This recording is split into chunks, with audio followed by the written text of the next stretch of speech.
আমি দারুণ একটা রেসিপি রান্না করব। দেখতেই পাচ্ছেন, বেগুন দিয়ে ইলিশ মাছের ঝোল। দারুণ একটা রেসিপি। ইলিশ মাছ কার না খেতে ভালো লাগে? বাঙালির সবথেকে প্রিয় খাবারই হচ্ছে মাছের মধ্যে ইলিশ মাছ। তাহলে দেখা যাক আজকে আমি কিভাবে এই রেসিপিটা রান্না করছি। সম্পূর্ণ ভিডিওটা দেখার জন্য আপনাদের কাছে অনুরোধ রইল, পুরো ভিডিওটা দেখবেন আমি কিভাবে আজকে রান্নাটা করছি। চলুন তাহলে দেখা যাক।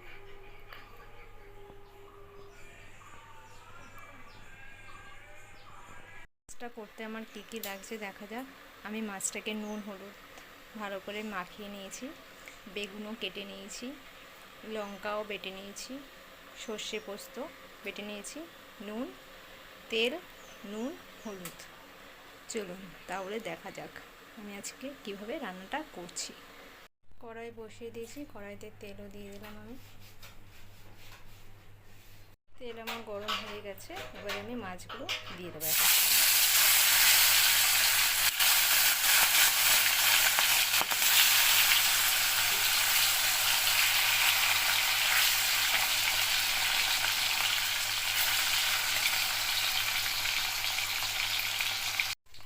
মাছগুলোকে আমি হালকা করেই ভেজে নেব। ইলিশ মাছ বেশি ভাজলে ভালো লাগে না। আমার এক পাশ হয়ে গেছে, আমি আর এক পাশ উল্টে দিলাম।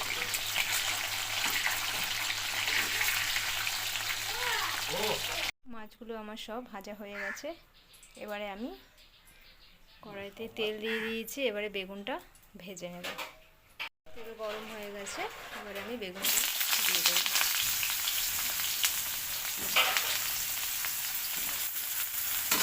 বেগুনগুলো আমি হালকা করে একটু ভেজে নেব, ভেজে নিয়ে তুলে নেব। বেগুনগুলো আমার ভাজা হয়ে গেছে, এবার আমি বেগুনগুলো তুলে নেব। ওই তেলেই আমি একটু কালো জিরে ফোড়নে দিয়ে দিলাম।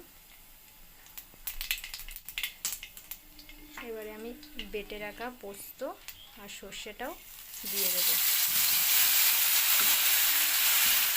সাথে কাঁচা লঙ্কাটাও বাটাটাও দিয়ে দিলাম। দিয়ে হালকা করে নাড়াচাড়া দিয়ে দেবো। মশলাটা আমার ভাজা হয়ে গেছে, আমি এবার জল দিয়ে দিয়েছি। মশলাতে জল দিয়ে দিয়েছি, এবারে এটা একটু ফুটে উঠলে আমি এক এক করে মাছগুলো দিয়ে দেব।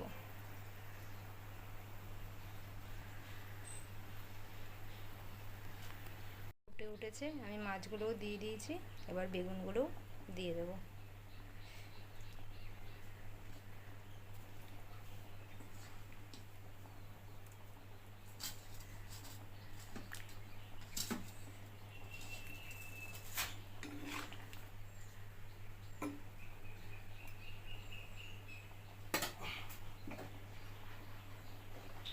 আমার বেগুন মাছ দুটোই দেওয়া হয়ে গেছে, এবারে আমি একটু ফুটিয়ে নামিয়ে নেব। এটা আমার পুরোপুরি কমপ্লিট। এবারে নামানোর আগে একটু কাঁচা তেল দিয়ে দিলাম। কাঁচা তেল দিলে একটু ভালোই লাগে মাছটা। দেখুন বন্ধুরা কত সুন্দর হয়েছে আমার রেসিপি আজকে পুরোপুরি তৈরি। বেগুন দিয়ে ইলিশ মাছের ঝোল, বাঙালি একটা রেসিপি। কেমন হলো জানাবেন বন্ধুরা সবাই। আমার এই রান্নাটা আজকে কীরকম লাগলো আপনারা অবশ্যই জানাবেন কমেন্ট করলে। যদি ভালো লাগে চ্যানেলটা সাবস্ক্রাইব করে দেবেন। আমি আরও নতুন নতুন ভিডিও নিয়ে আপনাদের কাছে হাজির হব। নমস্কার।